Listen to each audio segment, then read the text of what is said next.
जय श्री कृष्णा। राधे राधे दोस्तों, आज हम आपको बताएंगे कुछ ऐसी चीजों के बारे में जो रक्षाबंधन पर अगर एक बेटी अपने मायके से अपने ससुराल कभी लाती है तो उसके घर की बर्बादी तय है। लेकिन उससे पहले आइए हम जानते हैं कि इस बार का रक्षाबंधन के बारे में। आज का यह वीडियो बहुत ही खास होने वाला है। मित्रों, रक्षाबंधन का त्यौहार हर साल सावन मास की पूर्णिमा तिथि को मनाई जाती है। शास्त्रों में ऐसा वर्णित है कि रक्षाबंधन का त्यौहार भद्राकाल में भूल कर भी नहीं मनानी चाहिए। भद्राकाल में रक्षाबंधन यानी राखी बांधना बहुत ही अशुभ माना जाता है। शास्त्रों में ऐसा कहा गया है कि जो भी व्यक्ति भद्राकाल का त्याग करके रक्षाबंधन का त्यौहार मनाता है उसके जीवन में ढेर सारी खुशहालियां आती हैं।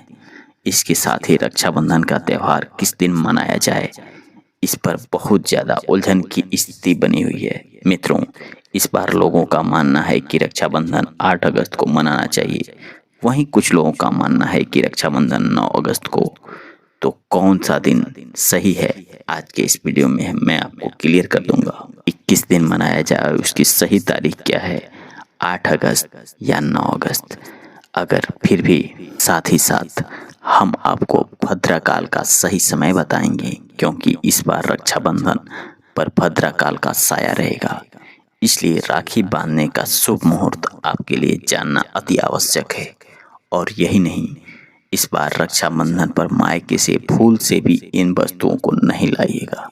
मित्रों, वीडियो को अंत तक जरूर देखें। आगे बढ़ने से पहले आपसे एक नम्र निवेदन है कि यदि चैनल पे नए हैं तो चैनल को सब्सक्राइब कर बेल आइकन को दबा दीजिए कि आने वाले वीडियो का नोटिफिकेशन आपको मिलता रहे। तो आइए शुरू करते हैं। मित्रों, रक्षाबंधन का त्यौहार भाई बहन के अटूट प्यार का त्यौहार है। इस दिन बहन अपने भाई की कलाई में राखी बांधती है और वह रक्षा सूत्र यानी जो राखी होती है उससे उसकी लंबी उम्र की प्रार्थना करती है और सदा बहन की रक्षा करने के लिए भाई भी प्रतिज्ञा लेता है, वचन लेता है।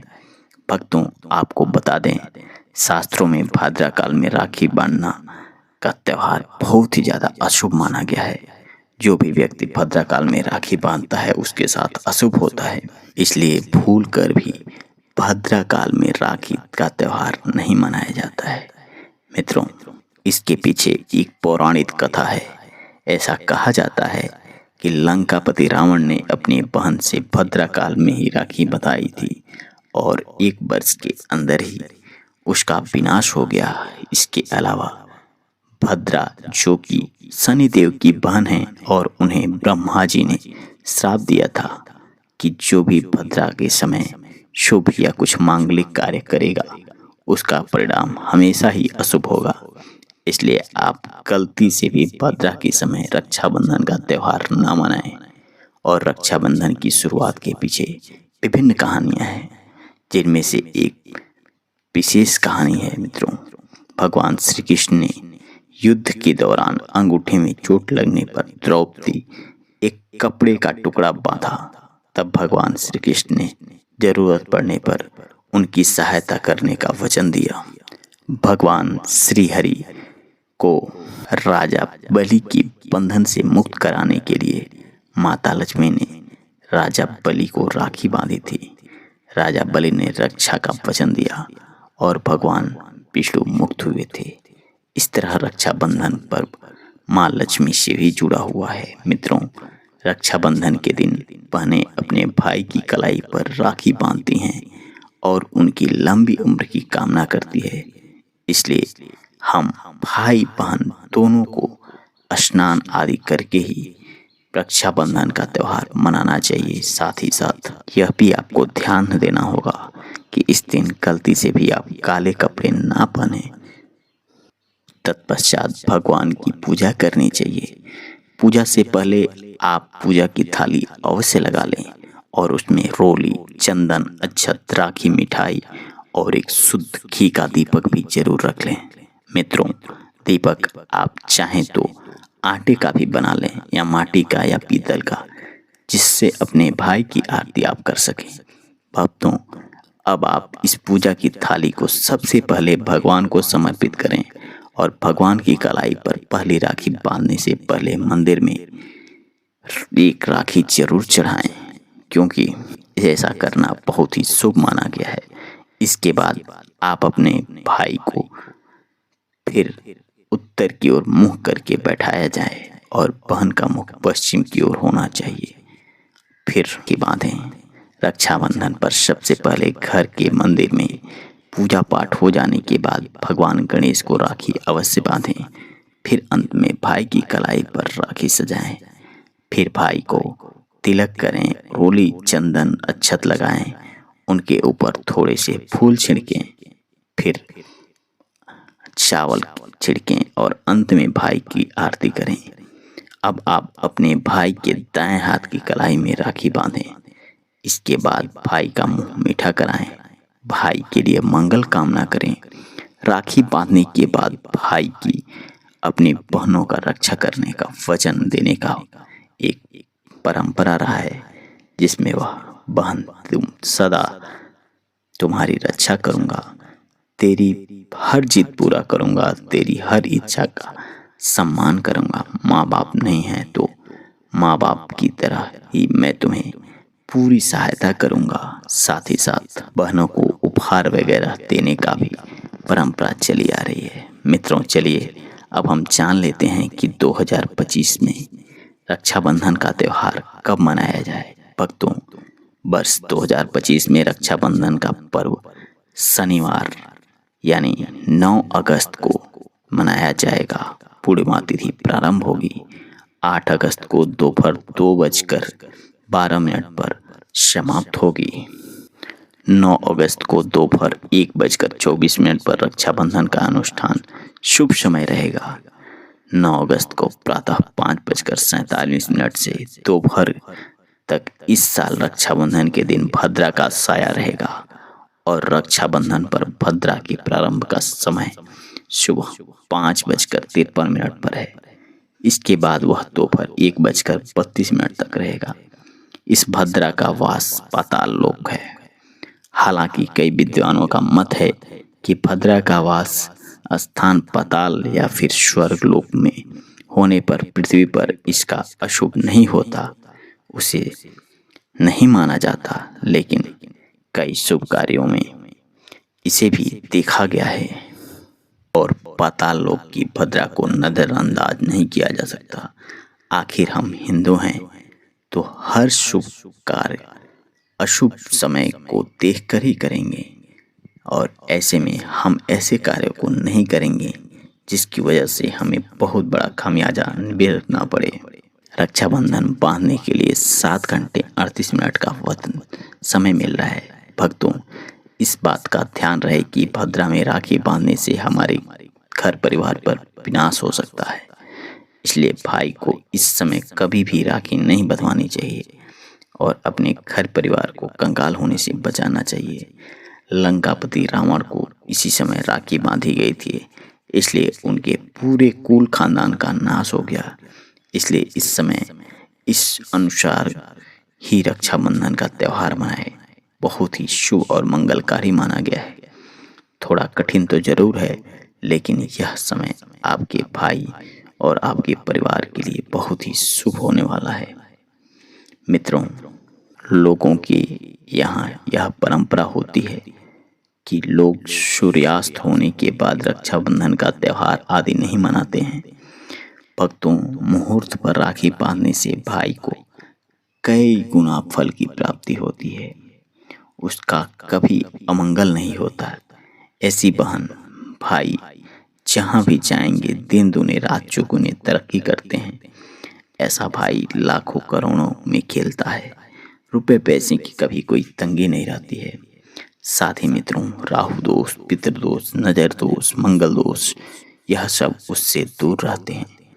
मित्रों, रक्षाबंधन पर भाई को काली राखी कभी नहीं बांधनी चाहिए और न ही उसे काला कपड़ा पहनना चाहिए। कलाई पर लाल रंग की राखी बांधना बहुत ही शुभ और मंगलकारी माना गया है।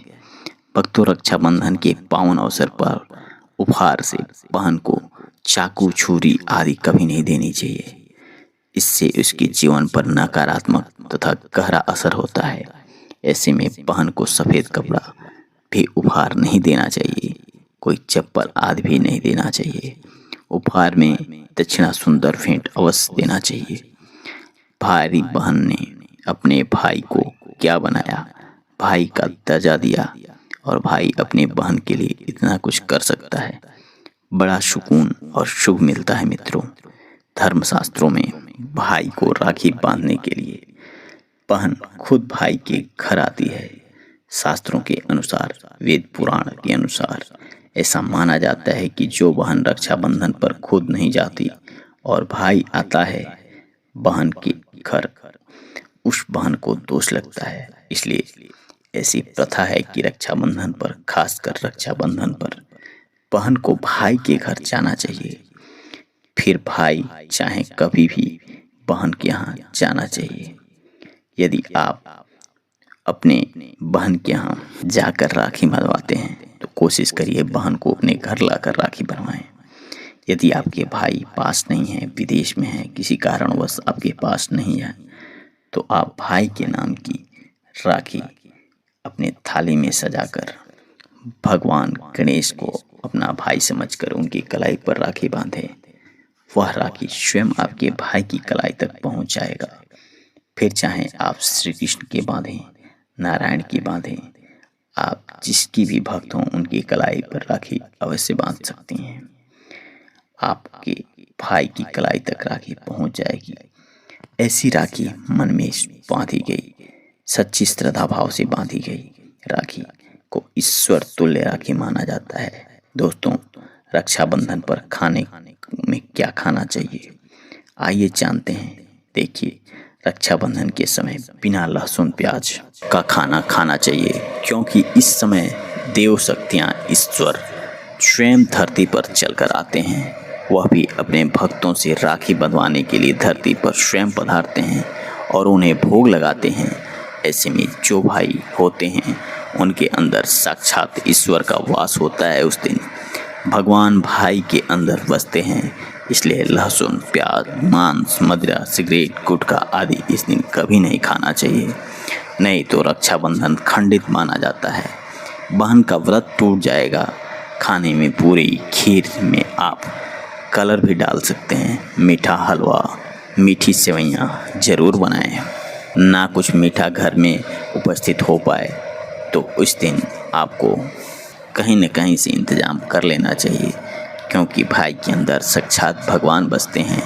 बहन का ढेर सारा आशीर्वाद मिलता है, तो मीठा बनाना जरूर चाहिए। कुछ बनाएं या ना बनाएं, घर पर मीठी सेवइयाँ जरूर बनानी चाहिए और भगवान को भोग लगाना चाहिए। उसके बाद ही रक्षाबंधन का पर्व मनानी चाहिए।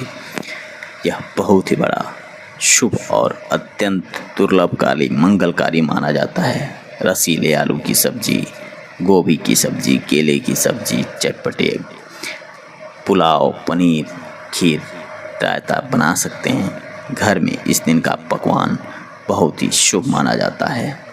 इस घर में हमेशा खुशी का वातावरण बना रहता है। दिन भूल कर भी तवा नहीं चढ़ाना चाहिए, यह शुभ माना गया है। कढ़ाई चढ़ाकर खाना पकाना चाहिए। इसे शास्त्रों के अनुसार पका खाना बहुत ही ज़्यादा त्योहारों में अच्छा माना गया है। मित्रों, इसे साक्षात ईश्वर ग्रहण करते हैं। भगवान को भोग और राखी बांधने के बाद ही शुभ मुहूर्त देखकर अपने भाई की कलाई पर राखी बांधें। और बहन व्रत तोड़ती है और बहनों को एक निवाला भाई अपने हाथों से खिलाता है और भाई का व्रत पूर्ण होता है। मित्रों, इससे भाई बहन में प्यार बढ़ता है और ईश्वर का ढेर सारा आशीर्वाद वे प्राप्त करते हैं। कहते हैं कि जो बहन इस दिन भाई के लिए व्रत नहीं रखती, रक्षाबंधन पर ऐसी ही राखी बांधती है, तो भाई की उम्र कम हो जाती है, ईश्वर नाराज हो जाते हैं, व्रत खंडित हो जाता है। किसी भी भाई की बहन को इस तरह नहीं करना चाहिए। भाई की उम्र बढ़ानी चाहिए, प्यार बढ़ाना चाहिए, ईश्वर प्रसन्न होने चाहिए, नहीं तो रक्षाबंधन का कोई मतलब नहीं होता है। भक्तों, रक्षाबंधन दिन, शुक्रवार का दिन पर आप चाहें तो माता संतोषी का भी व्रत रख सकते हैं। घर में खट्टी चीज नहीं लाने चाहिए, खट्टे पदार्थ नहीं खाने चाहिए। खट्टी इमली, चटनी, पानी पूरी, नींबू, आम वगैरह आपको उस दिन वर्जित करना चाहिए। इससे माता संतोषी नाराज हो जाती हैं। यदि आप संतोषी माता का व्रत रखते हैं, पूजा पाठ करते हैं, तो थोड़ा संयम रखें, नहीं तो माता नाराज हो जाएंगी। माता संतोषी को खट्टे पदार्थ से अत्यंत नफरत है। वह यह बर्दाश्त नहीं करती, क्योंकि जब शुक्रवार को रक्षाबंधन हो तो माता संतोषी भी सक्रिय अवस्था में रहती हैं और माता संतोषी से जुड़े नियमों का पालन जरूर करना चाहिए। मित्रों, रक्षाबंधन पर एक ऐसा उपाय बहन करती है तो उसे दुनिया की कोई भी शक्ति धनी होने से नहीं रोक सकती। यह उपाय हमारे घर में किया जाता है। भाई को उच्च पद की प्राप्ति होती है, सरकारी नौकरी हासिल होती है, व्यापार यदि मंदा चल रहा है तो वह भी दौड़ने लगता है, उड़ते पंछी की तरह व्यापार दौड़ता है। भाई को भी किसी की नजर नहीं लगती, दुर्घटना की या अकाल मृत्यु की भी संभावना दूर हो जाती है। इस उपाय को करने के लिए भाई बहन का प्यार भी बढ़ता है। तो भक्तों, आपको क्या करना है, ध्यान से सुनिए। सबसे पहले भाई को राखी बांधने के बाद अपने हाथ में कुछ रुपए मुद्रा लें और भाई के ऊपर से 7 बार उतार करें। आप जो पैसा अपनी मुट्ठी में रखी थी, उन पैसों को ले जाकर राखी खरीद लें और उस खरीदी गई राखी को पीपल वृक्ष पर बांध दें या किसी भी धार्मिक पेड़ पर बांध दें। वृक्ष पर तिलक करें, मीठा भोग अर्पित करें और वृक्ष पर राखी बांधें। इससे आपकी भाई की रक्षा होगी, जय प्राप्त होगा। ऐसा करने से बहन और भाई दोनों का कल्याण होगा, भला होगा। भाई को नजर दोष, चित्र दोष, राहु दोष, शनि दोष, इन सब से बचाया जा सकता है। भक्तों, यह उपाय तंत्र शास्त्र के अध्ययन नंबर 54 में लिखी गई है और यदि रक्षाबंधन पर इस उपाय को किया गया तो साक्षात भाई को धनी होने से कोई नहीं रोक सकता। उसकी दिन दूनी रात चौगुनी वृद्धि होती है। यह उपाय बहुत ही ज़्यादा कारगर है मित्रों, और बहुत सारे लोगों ने इस उपाय को अपनाया है। इसलिए आपसे भी निवेदन है कि आप भी इस उपाय को जरूर करें। मित्रों, इस बार का रक्षाबंधन आपके लिए विशेष हो, मैं प्रभु से यही कामना करूंगा और आप अपने घर परिवार में मिलजुल कर यह रक्षाबंधन मनाएं और इसे सफल बनाएं। आप सभी पर प्रभु की कृपा बने रहे। वीडियो यदि अच्छी लगी हो तो अपने मित्रों यारों के साथ इसे जरूर साझा करें और चैनल पे नए हैं तो चैनल को सब्सक्राइब कर लें। आप सभी को बहुत बहुत धन्यवाद।